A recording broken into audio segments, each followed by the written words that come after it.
Welcome to Best Life Ever, the podcast with your hosts, time and energy coaches, Kimi and Pua. Here at Best Life Ever, we are on a mission to expand the way people think, work, and live in today's modern world. Today, we are thrilled to bring you an interview with Jamie Yoshida, owner of the Bead Gallery, where creativity and community unite. You guys are going to love this inspiring conversation that we have with Jamie. We talk about her beautiful business. We talk about entrepreneurship, fear, intention, mindfulness, creativity, and so much more. So without further ado, here's our interview with Jamie. Hi, Jamie. Welcome to Best Life Ever, the podcast. We're so excited to have you here. Hi, Kimi and Pua. I'm super excited too. Yay! Well, let's dig. Yeah, us too. Well, let's dig right in. And we would just love to, we're so excited to share you with our audience. And can you just tell us a little bit about who you are and what you do? Sure. I am a bead store owner for 20 years, and I do what I love every day.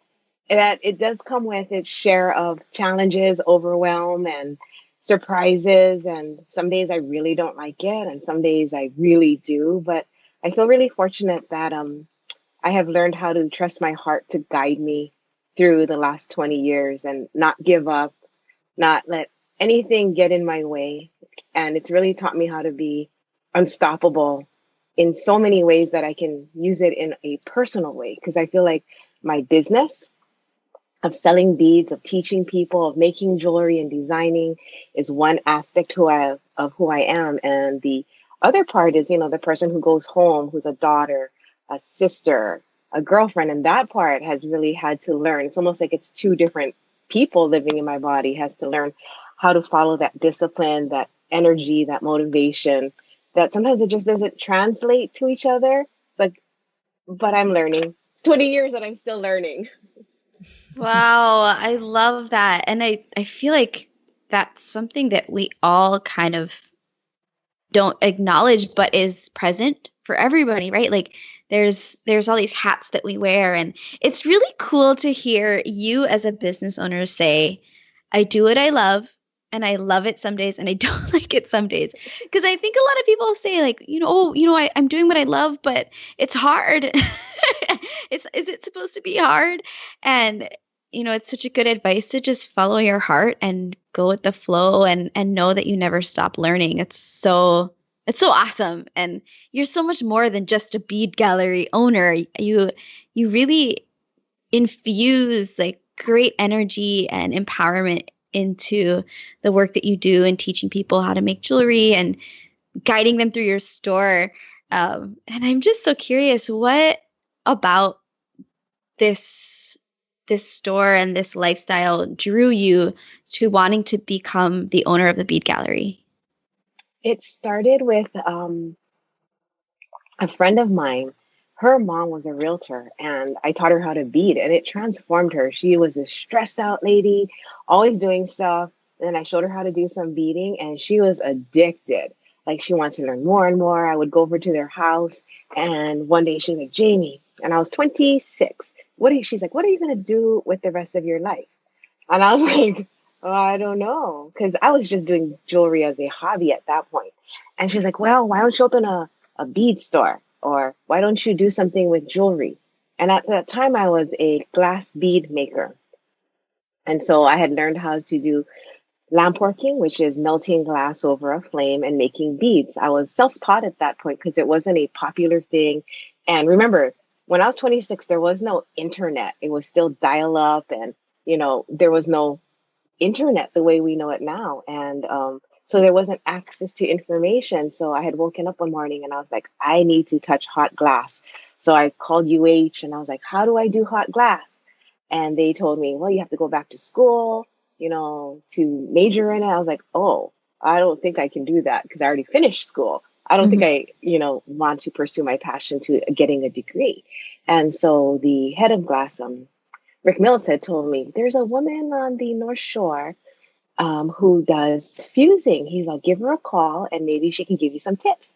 So I called her. She had come to my house. She showed me her basic setups. She wasn't a glass bead maker either. And she was like, come on down. I'll show you some things. And I got on the phone, called the place, and bought all the equipment, the torch, the tanks, the glass rods. And I was like, okay, I'm going to do this. And I think I have been lucky in that sense, in that I will try just about anything, especially when it comes to being creative. I Mm-hmm. don't worry, like, will I be good or what's the end result? I'm just like, I just want to try it for the experience. So I bought all these things and became a glass bead maker. And that's kind of how I got into jewelry. Because then I had all these beads and I was like, now what do I do with them? So I had to turn them into something when I found that I really enjoyed jewelry making. So that skill that I had with making glass beads went into jewelry. I taught my friend's mom. She asked me, what do you want to do with your future? And there I was at 26 with no idea. I had a government job. I worked for the city and county. And at that point, I was, that wasn't like I didn't feel like that was my life's work. I did not see myself working for the city, for the rest of my life to retirement, because I was like, I want to do something that makes me feel excited and joyful. Mm-hmm. And next thing you know, my friend's mom goes, I found you a space for your store. She calls me up and I was like, oh, what space is this? She's like, I'm selling this building. And she's like, it'd be a great place for you to have your store. I was like, I don't have a store. I don't have any business plans. And she's like, it's okay. She's like, you don't really have to rent it. She's like, why don't we just kind of go through the process, because you may want to have this information one day. And I said, okay. And then I end up signing a lease for 5 years at the building next door to Almana Shopping Center. It has China House in it. Yeah. I mean, I guess I'm kind of impulsive too. It wasn't as smooth as that, but it happened within 2 weeks where I then had a lease. And I was like, oh, well, I won't worry too much about it because I can always maybe turn into a laundromat. The lease that I had was really low, and she squeaked it in for me at like an amazing price. I think it was less than $1,000 for this whole space, and it came with all electricity. So then I was like, well, I guess I can buy some washing machines. I had no idea. And then I realized I needed money to open this store. So she's like, well, I know some people at the bank, so why don't we go and see if you can get a loan? And I was like, okay. So I think I kind of just went along with all these plans. I mean, I had no idea what I was doing. So I wrote a business plan, and it was 1 page. And it was like, I need a register. I need some displays and plastic bags. I kept that plan, because I was like, oh my God, I think I had 10 things listed on what I thought I needed for a store. Mm-hmm. 10. And luckily, my dad had helped me to invest in a property, a place for me to live. So I called him and I was like, can we put a lien on this, Dad? Because they'll take this away if my business fails. Put this in. And he was like, okay. So my dad is also an entrepreneur. He was self-employed in insurance for years. And so I think he was probably really worried, but semi-excited. And he was like, okay. So I did that. I think without his help, I couldn't have gotten that start, because, it was just maybe chance, serendipity. But I ended up with a store. And the idea was that I was going to teach glass bead making. Set up the torches, everyone could come in, and it'd be like a studio. Then I found out that the building, when it got sold, is they weren't going to install the water sensor things that are supposed to turn on and turn the water on in case I caught a fire. So I wasn't allowed to put in the torches. So then I was like, oh my God, what am I going to do for 5 years here? And I ended up with a bead store. Wow. So 20 years later, I love it. And maybe I had to just kind of go along with the plans, because nothing really made sense. I did not start this going, this is what I want to do. This is what's going to make me happy.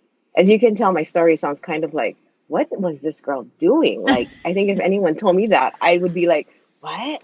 But I think the whole message is, you kind of have to just follow your heart. Even if your brain is like, I don't get it. There is a strong desire of the heart to express itself. And if you can just focus on that and listen to it, it will take you down a path that can be kind of incredible. At the moment, it may not seem that way. It may seem confusing. It may seem scary, but I think you just have to kind of put your head down and just go with it and just to see where you end up. Wow. So that's how I have a bead store 20 years later. Oh, wow. What an amazing story and message. And I love as you shared that story, you know, listening to you say, okay, okay.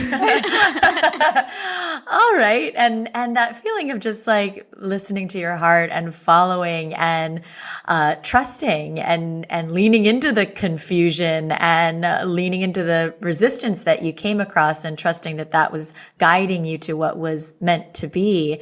And it's so beautiful. And I think that your, philosophy also on sort of being light and experimental in things probably helped you to lean into that confusion a little bit more. But, what else supported you throughout that time to encourage you to keep going, even though, you know, it would seem that things might be blocking this way or that way or what you thought was meant to happen? What were the things that supported you that kept you going to here you are 20 years later? Wow, that is such a great question. You know, like when you get into the rhythm of something, like even like imagine dancing, as you're dancing and you're enjoying it and you just feel hyped and then you come down and then you kind of move slower. I don't know that I ever think, why am I dancing? It just feels right. It just feels like you want to until you stop. And then when you stop, you're done. I haven't stopped, I guess, dancing with my beads yet. Every day there's something that excites me, even from redoing a display to maybe meeting a new customer, sharing some information. And it has snowballed with all the experiences I have. Now that I think about it, I don't think it was just each thing happening at the time. It was the collective experience that every time I look back, I was like, oh my gosh, now I know so much more. How can I share it with more people, whether it be a technique or something that's insightful, or how to become more peaceful and insightful with beading, or the cultural aspects of it. And every time I learned something, I was like, I really want to share this. And the only way I could do it is to have a store. So, you know, my partner, Jason, and I have always thought that our store is more of a vehicle to sell beads. Like, I don't think we're here just to sell beads, but it's the way that we can talk to people. It's the way we can communicate our love for others and have them come in and share that with us and, you know, give back to us energetically the way we want to give. And I think I just need a store. I need a place, a location to have that physical interaction. Beautiful. That is so awesome. I don't know if you guys saw our live when we were at the Bead Gallery, but Jamie taught us how to make these beautiful mala necklaces. And by the way, Jamie, they found their like forever homes and they went to the most perfect people. We gave them away at our event as part of the raffle. And the two girls that won, there was no one else on this planet who was supposed to have those necklaces, right, Kimi? It was so good, so perfect. And you guys were so intense when you were doing it. Like, you had all your focus. You had so much love and energy as you touched each bead. You know, and stringing it is such a commitment to begin a project and finish it. It shows discipline, follow through, your intentions, how much you love the person that's going to wear it. I mean, I can't imagine that there's something more meaningful when you put something on that came from someone who did it with so much love in their heart. You know, it's meaningful. It transcends just moving through life and feeling you're on your own. You know, you're not alone. We're all here together. Love that. Love it. Beautiful. And your teaching style, I think you're right. I think anybody can bead, right? It's, I mean, I mean that in generally, but and I've taken many jewelry making classes. I used to really love making jewelry and I did it often. And I had never felt the way that I felt when you were teaching us. And it was non-judgmental. It was loving. It was welcoming. Everything was just really, the intention behind everything that we did while we were there was so uplifting. And your energy, again, is just, it's like being in a big hug. I don't know how else to explain it, but I mean, you can feel the love that you have for your business and for the people that come through the doors. And it's perfect. And I'm so glad that you decided to do this and open your glass bead making venture that turned into this, because it's so perfect. Oh, thank Yeah, you. thank you. And I don't mean to take a turn the other way in the conversation, but I do think that it's really helpful for people who are looking to follow their heart's desires and to maybe leave their government job to do something that fulfills them, but are scared, to hear that even with challenge, there is life on the other side. And so I'm just wondering if there are any challenges that you're open to sharing with us that felt really dark maybe at the time, or felt like you weren't sure how to push through them, and what you did to move through those, and what you can say to reassure people who are maybe have some fear right now. Sure. And to preface before I start talking about the challenges, because there were many, I am a bit of I guess you can look at it outwardly as a scatterbrain, because my thoughts kind of go with my heart. So I start on one story and it'll take me to another, and I have to kind of refocus as to what the question was a lot of times. So please No feel worries. free to guide me, I'm the because same it's way. like my intention is to share the challenges. And just to be clear, I am scared every single day having a business. Even after 20 years, my mom still asks me, how can you still be worried? How can you be worried about people coming in and making enough money, making payroll, your retirement, and all this? I'm like, Mom, I don't know, but I'm scared every single day. And it is a weird thing to be scared and yet just keep pushing through. Um, Maybe it's not weird. I think maybe it's something we all do every day. And I don't know, some days the fear is overwhelming and I'll cry a little. Other days the fear is so minimal that I can um, change my focus and focus on like being grateful, all the things that are awesome. A customer will come in and share something with me that just lifts my entire day. And I'm like, that's why I'm doing this. But I have the same exact worries I probably as anyone else. Like, am I going to be homeless if people stop making jewelry? How do I pay my employees? What's going to happen to them when I don't have enough for payroll? We've hit many bottoms. I mean, I've had to have quote fundraisers to pay my taxes some years, where a month before I'll look at everyone and be like, okay, what kind of sale can we have? Because we have to pay taxes next month. And they all look at me and we're like, okay, let's do this. And somehow we've made it 20 years. I think it's maybe I don't want to call it luck, but by the intention and the energy that no matter what, we're going to make it. And I'm really, really fortunate that I have such a good support team of Michelle and Jason. We've been together for almost the entire time. Michelle had come in within the first year of the store, and she just ended up helping us out, volunteering, turned into basically managing our entire inventory and orders. And Jason I met 1 month before we opened the store, and he had retail experience. So, oh my God, I was so lucky to have a partner like that. And, we, I think, I think it's really a challenge to do something alone as well, because I did not do this by myself. I've had so many friends along the way just be supportive, letting me know that they were there if I ever needed them. And I learned how to ask. So that was another challenge. I learned how to ask for help and be okay with people saying no.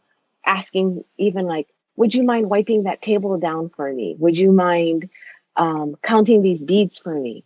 Because I have a goal in mind of being the best that we can be. And I realized that this one body cannot do it all. It can't. And I've adopted the idea that we can do anything when we're in a community and when we're together. And people like to be asked. I like to be asked for help. And I notice, I don't know if it's because of our culture or society being women, we tend to hold back a lot of asking, hey, can you watch my kid? Hey, can you pick this up? Hey, you're going to the store. Would you mind getting me some eggs too? I mean, I'm not sure if you experienced that, you guys, where it's sometimes hard to put ourselves out and say, I can't do this by myself. And I've learned that I really can't do this by myself. And the only way to reach the goal that I have, which is sharing everything that I have with as many people as possible, is by doing it as a team. And that includes my customers are part of my team. When they're standing there, I'm like, hey, would you mind wiping these bottles down for me? And they're like, okay. So I think maybe I've crossed the line between what's a customer, what is, maybe even what's professional, because I want a family. I want a community. I want to feel like we're all part of a successful thing together. And going back to fears, I think if you feel like you have to do everything alone, that might be one of the biggest hurdles to get over, because you really don't have to do it alone. And I always tell my customers, ask me, you need a ride to the hospital? Well, ask me. And if I can't, I will always be honest and be like, I can't. But what if I can? And what if I want to make the time? I think we're all available to each other. We just got to ask. So going back to my fears, yes, every time I have a fear, I tend to reach out. I ask for help from the universe. I ask for help from my family. And sometimes the help that I ask for is just saying, hey, can you listen to me for 2 minutes about this idea that I have? And let me know what you think. Wow. We were just talking about that, huh? Yes. Yeah. Oh my gosh. I have so much to say all at once. Your turn. Well, first of all, we just want to honor you because, we have such a negative association with fear, right? It's like, but that is really, you feel fear. It's a sign that you are, what's the word? Like daring greatly, right? You're doing big things. And, fear is a sign that you're willing to not just play it safe and comfortable all the time. And that's something to celebrate. And fear only consumes us, as you said, when we think that we are alone, right? Fear and panic and anxiety. That's all the sign that we're trying to figure everything out in our own head. It's our ego telling us that we're alone, and we never are, whether it's universal support or the support around us. And what an amazing reminder to reach out and ask for what we need. We just saw a friend and he posted such a great thing. He said, don't be afraid to ask for what you need. And also, and this is so key, trust that regardless of the response, you are enough and you are okay, right? So it's like they go hand in hand. And gosh, we're so inspired by you and your journey and the pure intention that you have with your business and how that helps you to push through, perhaps our ego's fears, right? So, yeah. Wow, amazing. And this word intention just keeps coming up in our conversation. And it's always what I think about, really, when I think about your business. I mean, I've known you for years now. And every time I think about the Bead Gallery, I think about your jewelry making, I think about intention. And I'd love for you to share with our audience a little bit about your philosophy behind the energy that goes into what you are creating. Because I think it's so cool and it's so meaningful when, I've been gifted so many beautiful pieces that people have created at the Bead Gallery, and they have put specific intention. They've chosen specific, gems to be in there and beads that have meaning. So tell us a little bit more about your philosophy on jewelry making. Okay. Oh, wow, Kimmy, these are some really good questions. I'm enjoying them. You're making me really reflect upon what I'm doing versus just doing it. Yay. Intention. I think that we have to just be very mindful about what we're doing at all times. And jewelry making is just one of the paths that you can use as a mode or a way to express our intentions. Oh, wow. For me, when I'm making jewelry, I usually have a purpose in mind. And I guess purpose and intention go hand in hand.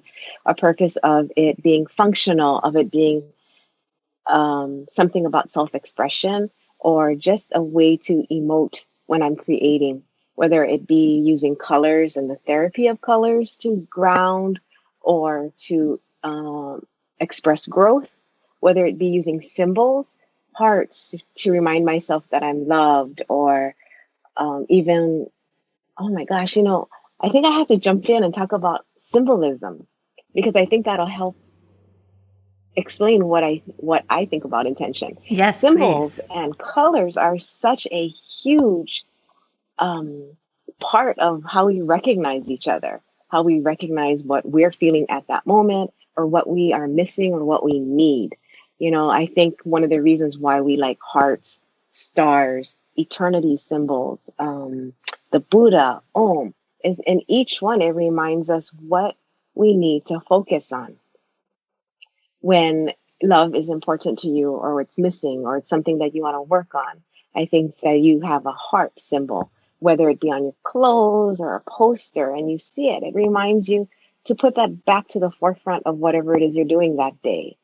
I use rose quartz a lot. It's a pink stone, and I had a water bottle with the rose quartz in it. And every time I drank from it, I think, okay, Jamie, self nurture, self care, and please be compassionate and love others around you.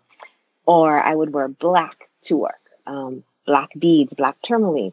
And black is such a grounding color, a protective color. It makes you feel safe. It makes you feel, I want to say like closed in, but like enveloped, the blackness. And that can make you feel like you're in your body. And that safety feeling that you get is a reminder that you don't have to absorb other people's energies, that you don't have to take things with you, that you are protected. It's not necessarily the stones doing the work. Sometimes I do believe it is. But sometimes it's just us interpreting what we're seeing and reminding us, what are we trying to do? So I love green. I buy green beads like crazy. Every time I go on a trip, Michelle will be like, oh my God, more green beads. And I think because green is such the color of abundance, growth, change. You think of leaves and trees, things that are hardy, things that survive and adapt to nature. They bend, they don't break, they're flexible, and plants, they can just make it sometimes without any care, and sometimes they need care. But green always reminds me of growth and change and that willingness. And so I'm very attracted to green.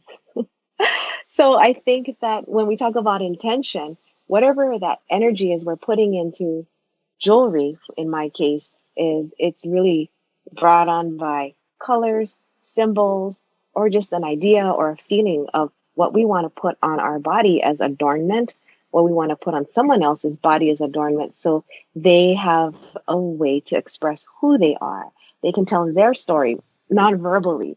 They can share what's important to them without having to say, hey, I'm here. I am worthy of being loved. It's our way of doing it quietly, kind of moving through life in our little small ways every day of just loving ourselves and loving other people. So Wow. intention, yeah, intention. I think there's intention in everything we do. And what I like to do with customers or people that I meet is let them know that they have the power and the ability to do that kind of expression, to share when they might not be able to tell someone how they feel about them. They can do it through making something for them with all those feelings that they have, or doing it for ourselves. Holy moly. You're amazing. I just feel like I'm like basking in a Jamie sunshine rays of awesomeness. I like You're so funny. I do not think I'm amazing at all. I think I'm just like everybody else, which is amazing. Everybody is amazing. But I think in that level of we're all amazing, we're all the same. Yeah, I see that for sure. Yeah.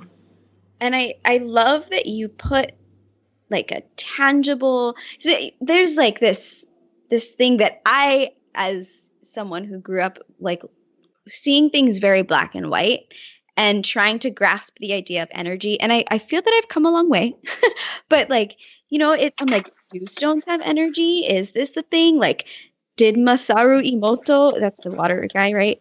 Like, did is what he said, like, is that real? You know?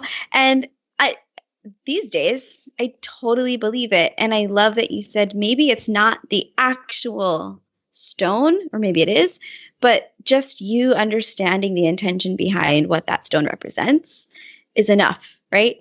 And it's just like, it spoke to past me and present me. But so a quick story that I think you might appreciate. For hula, we make all of our own implements and adornments, and they are always telling us, you know, when you're making a lei or weaving a mat or doing whatever you do or making your costumes, like, be in a good frame of mind and don't be sitting around talking smack, or, you know, don't, if you're in a bad mood, don't touch it. Don't touch the feathers, don't touch the things, and just like make sure that your heart is pure and your intentions are good when you're making things, because they go on your body and they're on stage with you and they're infused with that energy. And I mean, it's all connected, right? We're all connected. It is. You know, when I teach people, this is a quick story. When I teach people how to bead the first time, a lot of times, many of my women customers will tell me, I can't do this. I'm not good at this. This doesn't look good together. I don't know if I can wear this. I don't know if someone will like it. And it's just so fear-based. And the one thing I always encourage them, sometimes kind of like a strict teacher, I will tell them to just be quiet and stop saying anything that sounds negative. You know, just to really focus. Like, even if you can't think of something positive, at least do not say anything negative, you know, because the pieces can feel it. They can hear it, just like people. And it does nothing positive. It doesn't help. You don't walk away feeling like you did something beautiful and wonderful. And so sometimes it's just a discipline of us stopping the negativity. And I don't even think we're aware that we do it. But when we're faced, it's so funny because it's a bead store, and you know, that it can come out in such a little situation with these tiny beads that are they're small, and yet they can cause so much distress in someone of putting them in a row a certain way, or in a I'm sorry, I'm not sure where I'm going with this, but I just think it's an interesting thing that we talk about energy and the fears, and then how do we get past it? And I just realized something myself as I have spirit speaking through me, which is sometimes you just have to be quiet and stop the negativity. I too must listen to what I'm saying and practice this, because honestly, I don't practice that. I will allow it to happen and flood me and overwhelm me. You know, and when I say negativity, I think it's things that make me feel like I can't do something, things that make me feel like I'm not good enough, that I'm not worthy, that makes me question, what am I doing with my life, with my purpose? And I don't have to question that. I think I just have to follow my heart and just redirect. Totally. I think we all have those feelings. Yeah. But thank you for bringing that up, because I just got something very valuable. Well, how beautiful that you're holding space for people. I mean, you know, in this way, where what an opportunity, right? To like look at our stuff. There are people that may not even be aware of those negative thought patterns or fear-based thoughts that are running through us until they sit down and try to create something, right? And they sit down in that moment, and all of a sudden, all of the not enoughness comes up and bubbles to the surface. And, you know, it's that that thing of needing to feel it to heal it. And wow, how amazing for people to, yes, have that bubble to the surface and then have you gently redirect and remind us that, okay, yes, thank you, great, it's there now, shh. time to quiet ourselves, right? That's growth and expansion and really up leveling right there, right? Yeah. Wow. That's such a great way of saying it, Kimmy. Thank you. Thank you. So tell us about where you are right now with the Bead Gallery and what changes are on the horizon for you.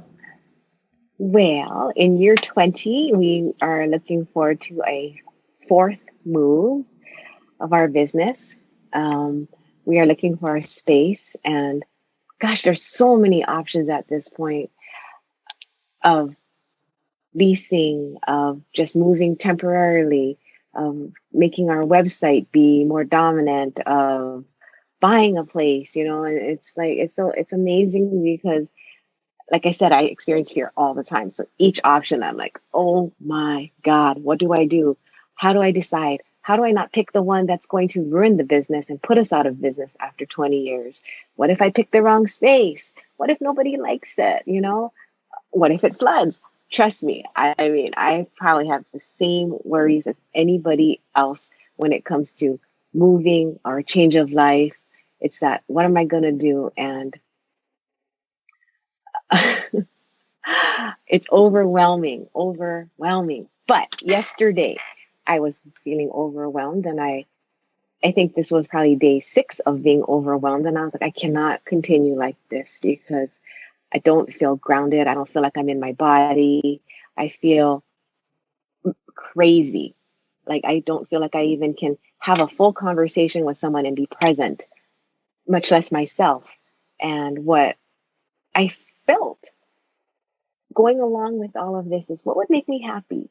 What would make me feel fulfilled? Like, what would make me feel like I am going back to that thread that runs through me of truth? And it was like a thought that I wanted to do something supportive, something loving, something creative, and something that came from all of me. And so I sat Jason and Michelle down and I was like, hey, let's think about a new charm line.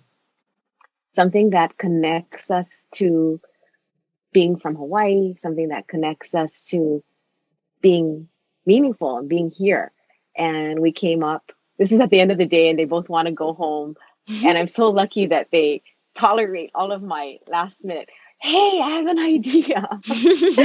So we made a huge list of all the different things about Hawaii that we like, the kinds of flowers, the plants, the animals that all have some kind of meaning or connection for us. And I made 4 phone calls and texts last night to 4 people of artists that I think would be wonderful to collaborate with. And as it happens, I'm meeting with a friend of mine right after our call today, so I can get started on some sketching. Cool. And that just made me super happy because I was like, despite all of the overwhelm and the fact that I have no idea where my store is going, my heart knows what it wants to do. Wow. And I'm going to just stay focused on what brings me joy, because I think that can change the energy around me. That can help manifest what I am meant to do. If I am in a state that is of pleasure, of joy, of comfort. And I think sometimes I forget that I need to get back there in order for me to move forward. I have to feel good about myself. Wow. That is so epic. Like that to me is like the ultimate courage, is not letting fear crush your creativity or being courageous enough to raise your vibration as a way to combat that fear, knowing, as a way to increase the trust that you have. That is so beautiful and speaks to my heart. Oh my God, so deeply. Thank you for that. So if people are listening to this, and so tell us what you're looking for in a space. I'm sure you've done lots of visioning in this area. you know what's funny, Kimmy? I realize right now that I have not spent enough time to be clear about what it is that I want. Because I know what it is that I want for my customers: safe parking, lots of parking, a place that they feel comfortable in. But I don't think I put down what I want. So later tonight, I think that is what I'm going to work on. What do I want? What do I need so that I can keep doing my message, so that we as a team can be happy and move around a space that makes us feel comfortable and good. You know, I think I've been so focused on what the customer needs and wants. You know, accessibility. Is it close to a freeway? Is it going to have good lighting? Is it feel safe safe with security? But I never thought, like, what do I need so that when I show up, I can shine bright? So thank you for asking me that question. I will go and reflect on it. And I think there is a good synchronicity of the timing, because as I wonder, why can't I find something? I think it's my lack of clarity that is also stopping me. I'll get back to you on that. I'll post it All right. on your Facebook wall. We're going to hold you to that. Beautiful. Well, thank you so, so much. You know, we always say having a podcast is like having a school where we get to choose our teachers. And without fail, every time someone comes on, they teach us things and share with us and say the things that, like, exactly what we need to hear at the time. And you are no different. I mean, you are very different. You are unique and awesome, and have also taught us so much. I don't even think you know, like, you spoke to our souls today, and we're so grateful for everything that you do and for the service that you provide to the world. And again, for your energy and your light and your love and your inspiration. And this has just been really magical. So thank you so much. Yes. Thanks, you guys. Let's be together. Let's be together. Wow, so amazing. And we will share where people can find all about the Bead Gallery, and you will include it in the show notes. And just thank you so much. We're holding space for the perfect place for the new home of the Bead Gallery. And we just honor and appreciate you so much, Jamie. Thank you. Thank you. And I would like to extend a welcome to any of your friends, your tribe, to come in without having to know why you're coming in. If you feel like you just want to be expressive or creative or chit chat or look around, absorb, find a place that you feel comfortable and safe, or that you just want to learn how to express yourself a different way, come in, because I am so happy to share my experiences and, and teach whatever I can. Thank so you. Awesome. Beautiful. She means it, guys. She means it. Seriously, just go for it. Thank you, girl. You, Jamie. We love you. I love you guys. Thank you. We hope you guys enjoyed this episode. You can find out more about Jamie at thebeadgallery.com. And just a reminder, our BLE Fix enrollment is closing in 4 days. BLE Fix is our monthly membership for motivated individuals who want to transform their personal and professional lives in a convenient, easy, and fun way that fits our modern, on-the-go lifestyle. If that sounds like something you'd enjoy, jump in before August 31st, because we are closing enrollment until 2018. You can enroll and learn more at bestlifeever.buzz/thefix.